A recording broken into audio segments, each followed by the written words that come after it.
ನನಗಂತೂ ಈ ಜೀವನವೇ ಬೇಸರ ಆಗೋಗ್ಬಿಟ್ಟಿದೆ.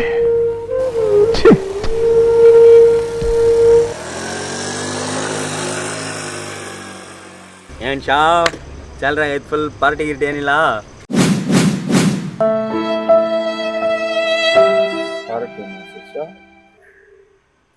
ಏನೋ ಪಾರ್ಟಿ ಕೇಳಿದ್ರೆ ಮಕ್ಕ ತಿಕ್ಕ ತರ ಇಟ್ಕೊಂಡಿದ್ಯಾ? Emotional damage.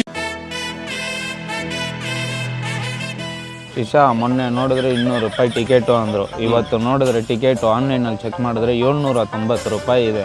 790 ರೂಪಾಯಿ? ನಮ್ಮ ಮನೇಲಿ ಬರೀ 10 ಜನ ಇದ್ದಾರೆ. 10 ಜನನ ಕರ್ಕೊಂಡು ಹೋಗ್ತೀನಿ ಅಂತ ಹೇಳ್ಬಿಟ್ಟಿದ್ದೀನಿ. ಟಿಕೆಟ್ ರೇಟ್ ನೋಡಿದ್ರೆ 790 ರೂಪಾಯಿ. 10 ಟಿಕೆಟ್ಗೆ ಎಷ್ಟಾಯಿತು?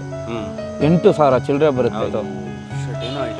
ಅದರಲ್ಲಿ ಬೇರೆ ಇದು ಪ್ರೊಸೆಸಿಂಗ್ ಫೀಸು ಅಂದ್ಬಿಟ್ಟು 700 ಚಿಲ್ಲರೆ. ಇದರಲ್ಲಿ ಯಾವ ಮೂವಿಗೆ ಹೋಗೋದು ಏನು ಅಂತ ಮಾಡೋದು? ಸರಿ ಹೆಂಗನು ಅದು ಟಿಕೆಟ್ ಬುಕ್ ಮಾಡಿದ್ಯಾ? ನಮ್ದೊಂದೆರಡು ಟಿಕೆಟ್ ಬುಕ್ ಮಾಡ್ಬಿಡು. ನಮ್ಮ ಮನೇಲಿ ಒಂದಿಬ್ರು ಬಂದ್ಬಿಡ್ತೀರಿ. ದೇವ್ರು ನಿಂಗೆ ಒಳ್ಳೇದು ಮಾಡ್ತದ. ನಿಂಗೆ ಜನ್ಮಕ್ಕೆ ಹೋಗೋ.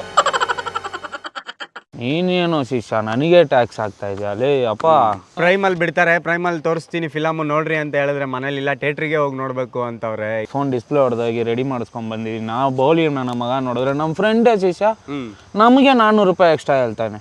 ನೋಡೋ ಶಿಷ್ಯ, ಸ್ಯಾಲ್ರಿ ನನಗೆ ಬರೋದು ಎಷ್ಟು ಗೊತ್ತಾ? 18,000 ರೂಪಾಯಲ್ಲಿ ಇವಾಗ ಟಿಕೆಟ್ ಬುಕ್ ಮಾಡಿದ್ರೆ ಅದಕ್ಕೆ 8,300,000 ಹತ್ರ ಹೋಗ್ಬಿಡುತ್ತೆ. ಹೌದಾ? ಇದ್ರಲ್ಲಿ ಡಿಸ್ಪ್ಲೇ ಬೇರೆ ಹಾಕ್ಸಿದೀವಿ ಹತ್ರ 2,000 ರೂಪಾಯಿ. ಅದೆಲ್ಲ ಹೋಯ್ತು. ಬಂದಿದ್ದು 18,000 ಸಂಬಳ ಇಟ್ಕೊಂಡು ನಾನು ಏನು ಮಾಡಲಿ ಹೇಳಿ ಶಿಷ್ಯ? ಇನ್ನು ಬಾಡಿಗೆ ಕಟ್ಟಬೇಕು, ನನ್ನ ತಮ್ಮನಿಗೆ ಫೀಸ್ ಕಟ್ಲಾ, ಗಾಡಿಗೆ ಪೆಟ್ರೋಲ್ ಹಾಕಿಸ್ಲಾ. ಇದ್ರಲ್ಲಿ ನೋಡಿದ್ರೆ 40% GST ಕಟ್ಟಬೇಕು. ಅದ್ಯಾವುದು GST 40%? ಸಿಗರೇಟಿಗೆ. ಸಿಗರೇಟ್ ಅದ್ಯಾವಾಗ ರೇಟ್ ಜಾಸ್ತಿ ಆಯ್ತು? ಗೊತ್ತಿಲ್ಲ.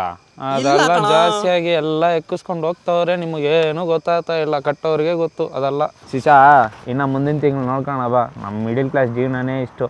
ಕನ್ಸು ಕಾಣಬೇಕು, ಹೋಗ್ತಾ ಇರಬೇಕು. ಬಾ ಹೋಗೋದ. ಯಾರಿಗೆ ಹೇಳೋಣ ನಮ್ಮ ಪ್ರಾಬ್ಲಮ್ಮು?